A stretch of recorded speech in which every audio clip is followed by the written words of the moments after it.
నేను ఇక్కడే ఉంటాను. ఎప్పుడు? అమెరికాలోనే ఉంటాను. నేను ఇండియాకి వెళ్ళను. ఎప్పుడు?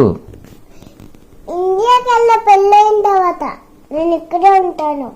అమెరికాలోనే ఉంటాను. పెళ్ళైన తర్వాత ఇండియా వెళ్ళవాలని ఎవరు చెప్పారు? పెళ్ళైనా వేరే వేరే ఇంటికి వెళ్ళిపోతాను కదా, అలా ఇంటిని వదిలేసి. అవునా? నీకు ఎలా తెలుస్తుంది? నాకు తెలుసు.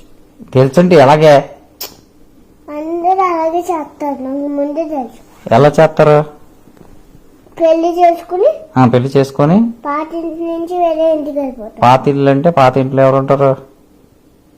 పాత ఇంట్లో ఎవరు ఉంటారో వాళ్ళే పెళ్లి చేసుకుని వెళ్ళిపోతారు వేరే. అదేనే పాత ఇంట్లో. ఇప్పుడు నువ్వు ఉన్నావు, నువ్వు పాత ఇంట్లో, ఈ ఇంట్లో ఎవరితో ఉంటున్నావు? మా అమ్మ నాన్నతో. ఎవరితోటి? అమ్మ నాన్నతో. అమ్మా నాన్నలతో ఉంటున్నావు. అయితే పెళ్లి చేసుకున్న తర్వాత ఏం చేస్తావు? వేరే ఇంటికి వెళ్ళిపోతున్నా. వేరే ఇంటికి ఎవరితో వెళ్ళిపోతావు? మా భర్త.